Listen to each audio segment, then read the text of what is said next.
আমার ফোনের স্ক্রিনে যাদেরকে দেখছেন তাদেরকে মোটামুটি সবাই চিনেন, যারা সোশ্যাল মিডিয়া নিয়ে মানে সোশ্যাল মিডিয়া থাকেন আর কি, তারাই চিনেন। ওরা হচ্ছে আরমান মল্লিক, পায়েল মল্লিক আর কৃত্তিকা মল্লিক। দুই বধুর এক স্বামী। খুব মিল মহাব্বত আপনারা তো দেখেন ভিডিওর মাধ্যমে, মানে খুবই সুখী দাম্পত্য জীবন। মানে সবাই অবাক হয়ে যায় 203 কিভাবে এত মিল মহাব্বত নিয়ে থাকে। আবার পায়েল মল্লিক কিভাবে গ্রহণ করে নিয়েছে হাজবেন্ডের দ্বিতীয় বউকে।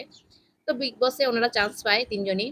তো পায়েল মালিককে অনিল কাপুর জিজ্ঞেস করেছিল কিভাবে কৃত্তিকার সাথে আরমান মালিকের পরিচয় হয়েছিল।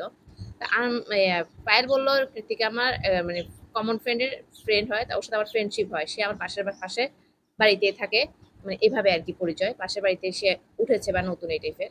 তো চিকুর বার্থডে, চিকুর তখন 2 বছর ছিল, মানে পায়েল মল্লিক আর আরমান মল্লিকের প্রথম সন্তান চিকু। চিকুর বার্থডেতে ইয়াকে কৃত্তিকাকে দাওয়াত করেছিল। তো ফটোগ্রাফার হিসেবে ছিল চিকুর বাবা, পায়েল মল্লিকের হাজবেন্ড ছিল। তো ফটো তোলা হয়েছে, তখন ওর প্রোগ্রাম শেষ, চলে গেছে। তো পায়েলকে মেসেজ করে কৃত্তিকা যে আমার ফটোগুলা দাও। তো বলেছে এগুলো তো তোমার জিজুর কাছে, তোমার জিজু থেকে নিয়ে নাও, হোয়াটসঅ্যাপ নাম্বারটা দিয়েছে।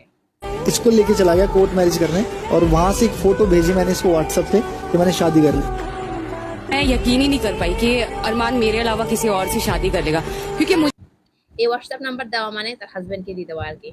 ওরা তা এই হোয়াটসঅ্যাপ নাম্বার দিয়ে ওদের ছবি আদান প্রদান, ওদের মন আদান প্রদান, এমনকি 7 দিনের মধ্যে নাকি বিয়ে হয়ে যায়। যখন পায়েলের কাছে নিউজটা আসে, পায়েল থোয়া বিশ্বাসই করতে পারছিল না। প্রথম হচ্ছে পুরো মানে মজা করছে তারা দুজন। পরে যখন ওয়েডিং সার্টিফিকেট ছবি দেখাচ্ছিল, তখন ওর মাথার উপর দিয়ে আসমান ভেঙে পড়তেছে। যখন পায়েল মল্লিক কথাগুলো বলতেছিল, তার চোখে মুখে না বিজলি চমকাচ্ছিল, মানে অনেক मैं यकीन ही नहीं कर पाई कि अरमान मेरे अलावा किसी और से। কষ্ট, চাপা কষ্টটা এবার এই ফার্স্ট টাইম আমি দেখেছি সে ইমোশনাল হয়ে কথাগুলো বলতেছে। মানে সে কিন্তু মন থেকে গ্রহণ করেনি, প্রথমে হাসি খুশি ভাবে বরণ করে নেয়নি পায়েল। পায়েল মানে আমাদের মতনই তো রক্তে মাংস করা মানুষ, ঠিক না? এত এত কি সহজ ছিল?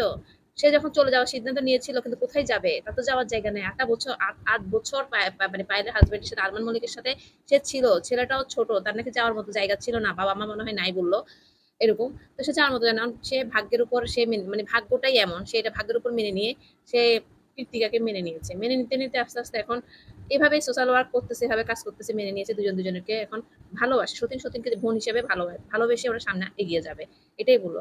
কিন্তু কোনো মেয়ে তার সতীনকে কখনো মন থেকে গ্রহণ করে না বা তার হাজবেন্ডকে হাসি খুশি ভাবে বিয়ে দেয় না।